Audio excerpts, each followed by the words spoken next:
pertama saya harus bertanggung jawab untuk bersama-sama menyiapkan pikiran yang jernih dan hati yang tepat, agar supaya kita kalau urusan sama sholawat, zikir, puisi tidak ada masalah. Kalau puisi, kalau sholawat, zikir ini baru bisa jadi masalah kalau hatinya tidak tepat. Karena kalau puisi itu pihaknya cuma dua, yaitu yang baca sama yang mendengarkan.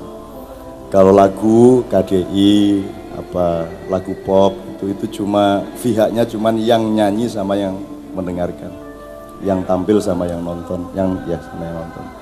Tapi kalau sholawat itu ada 4 pihak, 1 Allah, 2 Rasulullah, nomor 3 kita, Anda dan saya dan kami. Zikir itu minimum 3 pihak, Allah, Rasulullah, Allah dan kita.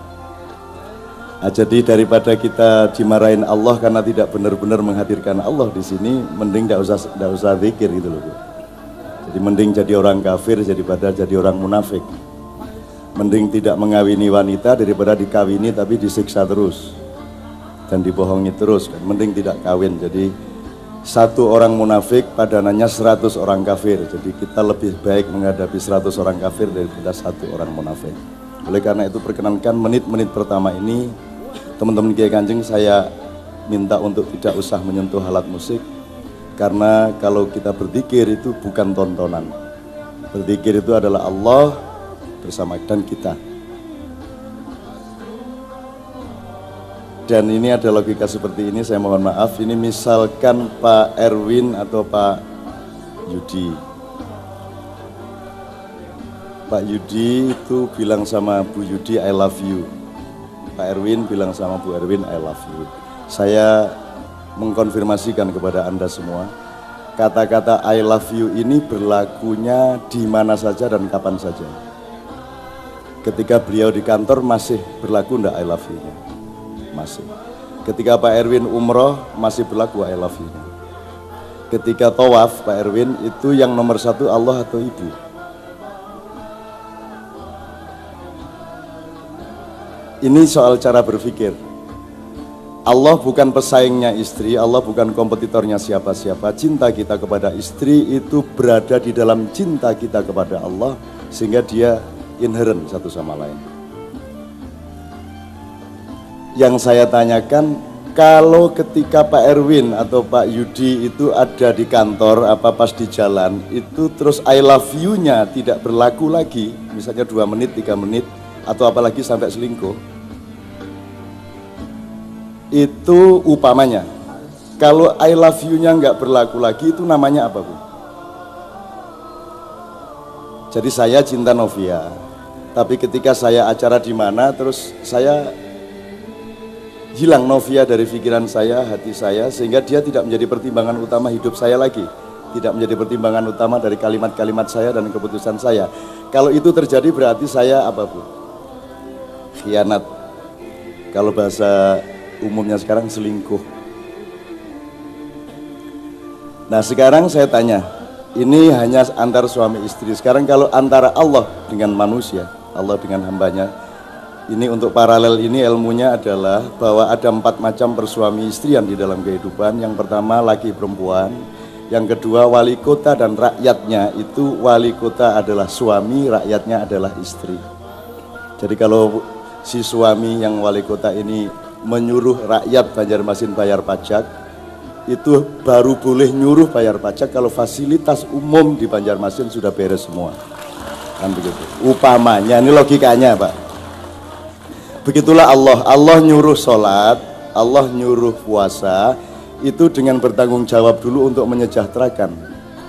Dia kasih alam semesta yang subur, dia kasih badan yang sehat, dia kasih ilmu, akal dan lain sebagainya, baru disuruh sholat. Karena Allah pemegang saham utama dalam hidup kita, kita ini karyawan, maka ibadah kita kepada Allah juga tergantung kepada pemegang saham. Gak boleh kita menentukan ibadah kita sendiri, itu namanya ibadah mahdhah. Nah, saya kembalikan ke wirid dan sholawat pada malam hari ini. Sekarang ini Allah nomor 1 hadir di sini, nomor 2 Rasulullah SAW, nomor 3 kita. Jadi jangan dipikir Allah tidak ada. Kalau Allah engkau tidak temukan di dalam hati dan pikiranmu malam hari ini, berarti engkau tidak berwirid dan berarti engkau selingkuh kepada Allah. Nah kalau memang gini, Anda sama Allah ini bersuami istri dalam petik ya, laki-laki perempuan, wali kota, pemerintah dan rakyat itu suami istri, umat manusia dan alam ini suami istri. Makanya sama hutan mesti hati-hati, harus ditertibkan kalau ada pencurian-pencurian, karena manusia adalah suaminya alam. Benar Ibu ya? Jadi ditanami dengan benar, tanah dipelihara kesuburannya, 5 tahun sekali tanah harus istirahat sebagaimana di Madinah Al-Mukarramah zaman dahulu. Jangan dihabisin itu tanah sampai kehilangan kesuburannya. Itu namanya ilmu ekologi atau ekosistem. Nomor 4 adalah persuamian laki-laki perempuan tadi. Ini nomor 4 adalah persuamian antara Allah dengan hambanya. Itu seolah-olah suami. Jadi Allah ini suami yang sangat bertanggung jawab. Nah, bersuami istri ternyata kan tidak ada menit di mana kita nggak bersuami istri. Betul. Tidak ada detik di mana kita tidak bersuami istri ya Bu ya.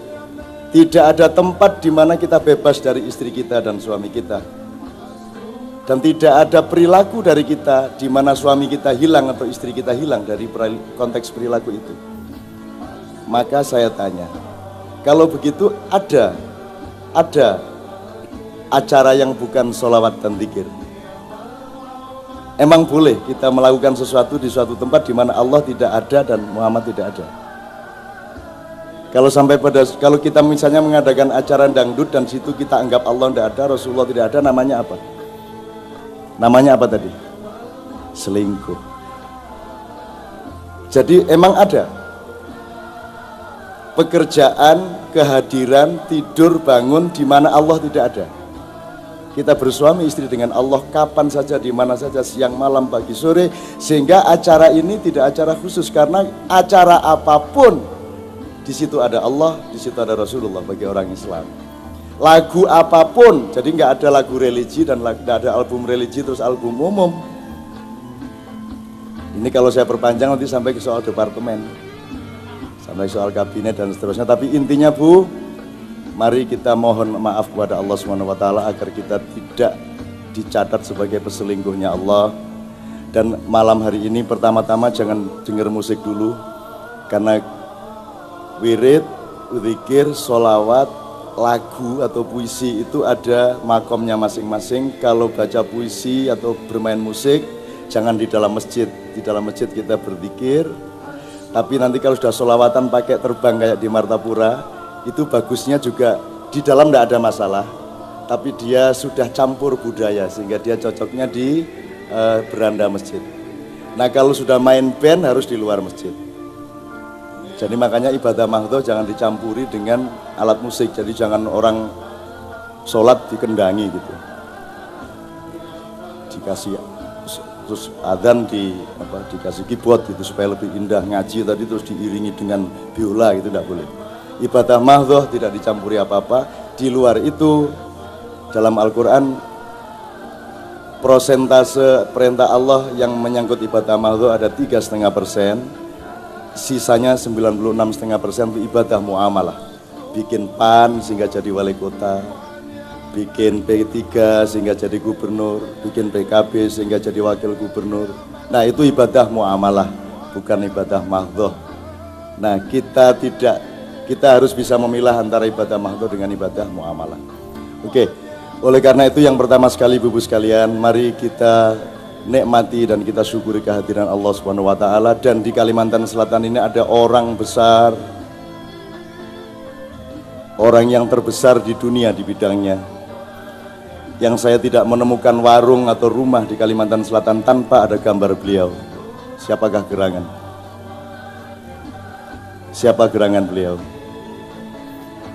Beliau adalah orang yang menyelenggarakan sholawat maulid sejak masa mudanya sambil bermain silat pada waktu itu. Dan waktu awal beliau bikin hanya 4 orang yang ikut, sampai akhirnya ratusan ribu orang ikut berselawat setiap malam Senin. Betul ya? Orang yang sangat saya takzimi karena di seluruh dunia tidak pernah ada peristiwa getaran-getaran elektromagnetik cinta vertikal Allah, Rasulullah dan manusia sebagaimana yang terpancar dari cahaya Martapura, Banjarmasin dan Kalimantan Selatan. Kalau kita memandang wajah beliau, kita teringat Sayyidina Ali bin Abi Thalib. Kalau kita kalau mendengarkan suara Haji Zaini, istri saya ini jatuh cinta sama suara beliau. Menengai tak kaplok. Guyon. Maksud saya, beliau ini Masya Allah, yang namanya Ainun itu kuku hitam, yang namanya Haddad Alwi itu kuku hitam, yang namanya Opi itu kuku hitam, tidak ada artinya, mereka semua cuman buih-buih. Tapi beliau ini Haji J ini, guru Zaini kita ini Masya Allah, beliau adalah pahlawan dunia. Beliaulah yang paling indah memancarkan cinta dan percintaan dengan Rasulullah Muhammad SAW. Dia orang besar, almarhum Masya Allah. Dan saya berdoa kepada Allah, ya Allah jangan sampai hilang situasi itu dan lahirkanlah Haji Zaini yang lain di Kalimantan Selatan. Oleh karena itu sekarang ada 5 via, Allah Subhanahu Wa Taala, Rasulullah SAW, Haji Zaini, muttafaqun alaih. Dan Anda semua, saya Pak Wali Kota, ila hadratin Nabiil Mustafa Muhammad SAW wa ila jami'il hadirin wa ila jami'il ummah fi Banjarmasin. Al-Fatihah. A'udzubillahi minasyaitonirrajim. Bismillahirrahmanirrahim.